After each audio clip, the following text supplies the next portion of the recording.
साल 2025 दिल्ली का मोती नगर। कभी ये आम आदमी पार्टी का एक मजबूत किला माना जाता था, पर फिर कुछ ऐसा हुआ कि ये किला एक ही झटके में ढह गया। आज हम इसी राजनीतिक उलटफेर की गहराई में उतरेंगे और समझेंगे कि आखिर एक जीती हुई बाजी हाथ से कैसे फिसल गई। इस पूरी कहानी को समझने के लिए हम इसे 4 हिस्सों में देखेंगे। सबसे पहले 2025 के नतीजों का सच, फिर हम वोटर की आवाज सुनेंगे। इसके बाद इस सीट के चुनावी इतिहास को खंगालेंगे और आखिर में वापसी के लिए बनाए गए ब्लूप्रिंट पर नजर डालेंगे। तो चलिए शुरू करते हैं साल 2025 के दिल्ली विधानसभा चुनाव से। मोती नगर में जो नतीजा आया वो सिर्फ एक हार जीत नहीं थी, ये एक तरह का राजनीतिक भूकंप था जिसने दिल्ली की सियासत में हलचल मचा दी। आंकड़े देखिए, तस्वीर बिल्कुल साफ हो जाती है। भारतीय जनता पार्टी को मिले करीब 52.64% वोट और आम आदमी पार्टी वो 41.98% पर ही सिमट गई। मतलब जीत का अंतर 11,657 वोटों का था। ये एक बहुत बड़ा एक तरफा फैसला था। और ये कोई मामूली बढ़त नहीं थी, नहीं। दोनों पार्टियों के बीच वोट शेयर का फासला करीब करीब 11% का था। राजनीति की दुनिया में इसे एक बहुत बड़ी खाई माना जाता है, एक निर्णायक जीत। तो सवाल यही उठता है कि आखिर ऐसा हुआ क्या? एक विधायक जो लगातार 2 बार जीता हो, वो अचानक इतनी बड़ी हार का सामना कैसे कर सकता है? इसका जवाब सिर्फ आंकड़ों में नहीं है, जवाब तो मोती नगर की गलियों में, लोगों के दिलों में छिपा था।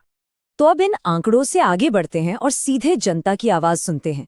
आखिर वो कौन से मुद्दे थे, कौन सी शिकायतें थी जो लोगों को अंदर ही अंदर परेशान कर रही थी और जिन्होंने इस बड़े बदलाव की नींव रखी। ये देखिए, लोगों की नाराजगी की जड़ें कितनी गहरी थीं। पानी की सप्लाई ये एक पुरानी नासूर बन चुकी समस्या थी, लेकिन उसके साथ साथ बिजली की कटौती, टूटी फूटी सड़कें और ऊपर से कमर तोड़ महंगाई, ये वो रोजमर्रा की मुश्किलें थीं जिनसे लोग पूरी तरह त्रस्त हो चुके थे। तो अब इस हार की पूरी तस्वीर धीरे धीरे साफ हो रही है। एक तरफ थी सरकार के खिलाफ पैदा हुई थकान और अधूरे वादों से उपजी नाराजगी, तो वहीं दूसरी तरफ बीजेपी का जमीनी संगठन पूरी मजबूती से काम कर रहा था। और इन सबके ऊपर महंगाई का दबाव वोटर के फैसले पर आखिरकार हावी हो गया। और यही सबसे बड़ी वजह बनकर उभरी अधूरे वादे। देखिए, हमारा संविधान हर नागरिक को अपनी बात रखने का अधिकार देता है, लेकिन ये अधिकार एक जिम्मेदारी के साथ आता है। जब जनता से वादे किए जाते हैं तो उन शब्दों का वजन होता है। जब लोगों को लगता है कि उनकी उम्मीदें पूरी नहीं हुई तो भरोसा टूटता है, और राजनीति में टूटा हुआ भरोसा वापस जोड़ना सबसे मुश्किल काम होता है।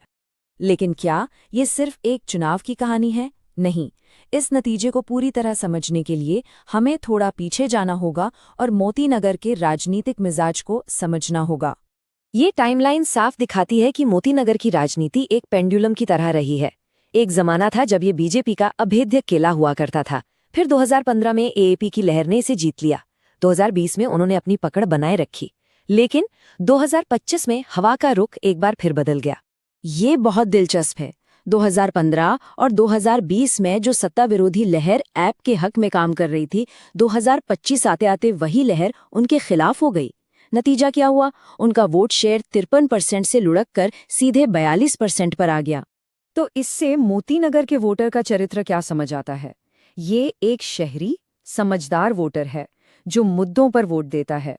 हाँ, यहाँ कुछ पार्टियों के पक्के समर्थक हैं, लेकिन एक बहुत बड़ा तबका ऐसा भी है जो हवा का रुख देखकर और जमीनी काम के आधार पर अपना फैसला बदलता है। तो ठीक है, हार का विश्लेषण तो हो गया, पर अब सवाल ये है कि यहाँ से आगे का रास्ता क्या है। चलिए अब देखते हैं कि इस सीट को दोबारा हासिल करने के लिए क्या ब्लूप्रिंट तैयार किया गया है। इस वापसी की रणनीति को नाम दिया गया है चतुर्मुख सिद्धांत। ये एक ऐसा फ्रेमवर्क है जो मानता है कि जीत के लिए सिर्फ एक नहीं बल्कि 4 मोर्चों पर एक साथ काम करना होता है। पहला चुनावी, दूसरा संगठनात्मक, तीसरा नैरेटिव यानी अपनी कहानी कहने का तरीका, और चौथा संसाधन। तो ये सिद्धांत काम कैसे करेगा? चुनावी मोर्चे पर जो समुदाय दूर हो गए हैं, जैसे व्यापारी और युवा, उनसे दोबारा रिश्ता जोड़ना होगा। संगठन के स्तर पर बूथ मैनेजमेंट को फिर से मजबूत करना होगा। अपनी कहानी यानी नैरेटिव को बड़ी बड़ी बातों से हटाकर छोटी स्थानीय सफलताओं पर लाना होगा। और हाँ, जब आप डेटा और डिजिटल माध्यमों का इस्तेमाल करते हैं तो भारत के डीपीडीपी कानून के तहत हर नागरिक की निजता और सहमति का सम्मान करना सर्वोपरि है। ये हर व्यक्ति की गरिमा की रक्षा करता है। और ये है जमीन पर उतरने का एक्शन प्लान, एक पूरा 90 दिन का रोड मैप। पहले 30 दिनों में मोतीनगर कल्याण ऑडिट से अपनी मौजूदगी दर्ज करानी है। अगले 30 दिनों में नुक्कड़ सभाओं के जरिए कार्यकर्ताओं को सक्रिय करना है। फिर घर घर जाकर वादा कार्ड के साथ अपनी बात पहुंचानी है। और आखिरी 9 दिनों में सिर्फ एक काम, अपने वोटर को पोलिंग बूथ्स तक लाना है। और अंत में हम इस एक बड़े सवाल पर आकर रुकते हैं, क्या सिर्फ डेटा और एक हाइपर लोकल रणनीति के दम पर एक जटिल शहरी सीट पर वोटरों का टूटा हुआ विश्वास वापस जीता जा सकता है? इसका जवाब जो भी हो, वो सिर्फ मोतीनगर का नहीं बल्कि भारत की शहरी राजनीति का भविष्य तय करेगा। अगर आप एक जन केंद्रित नेता बनना चाहते हैं और अपने निर्वाचन क्षेत्र का उत्थान करना चाहते हैं तो blueprintstrategies.ai से mgr@blueprintstrategies.ai पर संपर्क करें या 08042041602 पर कॉल करें। राजनीति से परे, उद्देश्य।